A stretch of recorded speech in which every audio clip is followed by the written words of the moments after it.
और आइए आपको दिखाते हैं 9 सेकंड न्यूज में देश से जुड़ी कुछ और खबरें। एएसआई ने ज्ञानवापी परिसर का वैज्ञानिक सर्वेक्षण पूरा करने के लिए 8 हफ्ते का और समय मांगा। मामले पर 8 सितंबर को सुनवाई होगी। कोर्ट ने रिपोर्ट सबमिट करने के लिए 4 सितंबर तक का दिया था समय। ईडी की कस्टडी में भेजे गए जेट एयरवेज के मालिक नरेश गोयल 11 सितंबर तक ईडी की हिरासत में भेजा गया। 538 करोड़ की बैंक धोखाधड़ी के मामले में हुई थी गिरफ्तारी। और अब 9 सेकंड न्यूज में बात मिशन आदित्य और चंद्रयान 3 से जुड़ी खबरों की। सूरज के रहस्यों से पर्दा उठाने के लिए इसरो ने लॉन्च किया मिशन। सूर्य की यात्रा पर रवाना हुआ भारत का आदित्य L1 धरती से करीब 15 लाख किलोमीटर दूर L1 पॉइंट है आदित्य की मंजिल। आदित्य L1 को रॉकेट PSLV C-57 से लॉन्च किया गया। PSLV है इसरो का सबसे ज्यादा सफल लॉन्च करने वाला रॉकेट। PSLV ने आदित्य L1 को धरती की निचली कक्षा में छोड़ा। भारत ने सूर्य पर भेजा पहला मिशन। इसरो ने स्वदेशी तकनीक से तैयार किया है मिशन। आदित्य L1 का बजट करीब 389 करोड़ रुपए है। करीब 125 दिन की यात्रा कर अपने टारगेट तक पहुंचेगा आदित्य L1। चंद्रयान की ही तरह धरती की अलग अलग कक्षाओं से होकर गुजरेगा spacecraft. Aditya L1 mission L1 point के चारों ओर कक्षा से सूर्य का अध्ययन करेगा। आदित्य L1 में लगे हैं 7 पेलोड। सभी पेलोड अलग अलग कामों के लिए लगाए गए हैं। आदित्य L1 सूरज के कोरोना से निकलने वाली गर्मी और गर्म हवाओं की करेगा स्टडी। ओजोन लेयर पर पड़ने वाले प्रभाव के बारे में जुटाएगा जानकारियां। धरती और सूरज के बीच में कुल 5 ऐसे पॉइंट्स चिन्हित हैं जहां पर भेजा जा सकता है स्पेसक्राफ्ट। सूरज का सबसे नजदीकी पॉइंट है L1। सूरज से है L1 पॉइंट की दूरी करीब 14 करोड़ 85 लाख किलोमीटर। वैज्ञानिकों की भाषा में L1 को लैग्रेंजियन पॉइंट भी कहा जाता है। सूर्य मिशन की सफल लॉन्चिंग पर प्रधानमंत्री मोदी ने दी बधाई। इसरो वैज्ञानिकों की टीम को दी शुभकामनाएं। कहा ब्रह्मांड की बेहतर समझ के लिए वैज्ञानिक प्रयास जारी रखेंगे।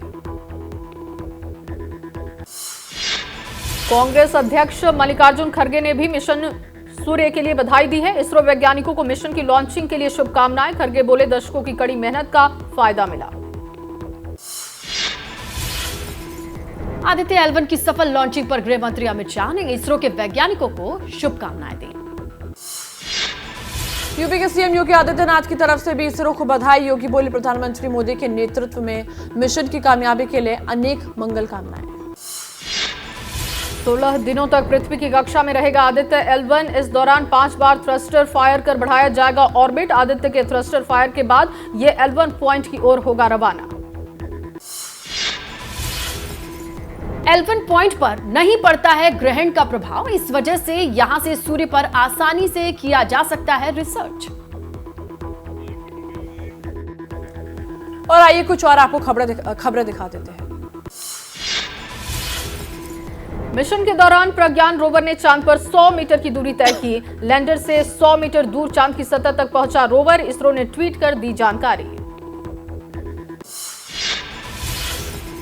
चंद्रयान के बारे में इसरो ने दी जानकारी। ट्वीट में लिखा, रोवर ने पूरा कर लिया है अपना काम। अब उसे सुरक्षित जगह पर किया गया पार्क।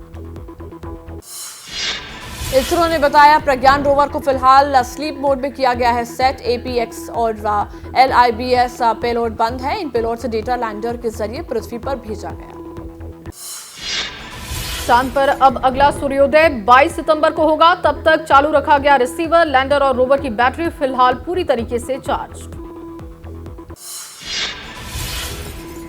14 दिनों का ही था मिशन चंद्रयान 3। चंद्रमा पर 14 दिन और 14 दिन तक रहता है अंधेरा। रात होने पर पावर जनरेट नहीं कर पाएगा रोवर। सोलर एनर्जी से रोवर को मिलती है पावर। चांद पर चंद्रयान का अब तक मिशन रहा सफल। रोवर ने चांद पर ऑक्सीजन, सल्फर, आयरन सहित कई पदार्थों के होने के सबूत जुटाए। लैंडर पर लगे सेंसर ने चांद पर रिकॉर्ड की कई घटनाएं। इसके साथ ही रोवर ने एक नेचुरल इवेंट को भी रिकॉर्ड किया। इसरो ने ट्वीट कर इसकी जानकारी दी। चंद्रयान ने चांद के साउथ पोल पर तापमान के बारे में जानकारी दी। सतह का तापमान 50 डिग्री, गहराई में जाने पर तेजी से गिरता है टेम्परेचर। पत्रकारिता कोई इमोशन नहीं है, ना अपना कोई ज्ञान देना है और ना कोई विचार थोपना है। पत्रकारिता क्या है?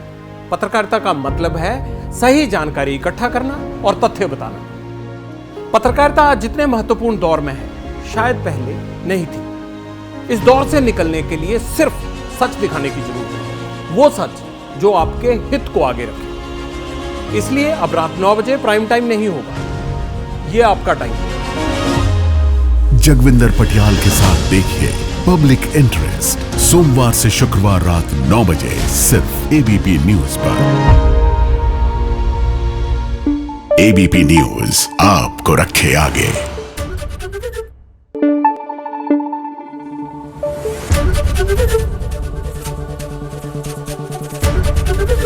एबीपी न्यूज आपको रखे आगे।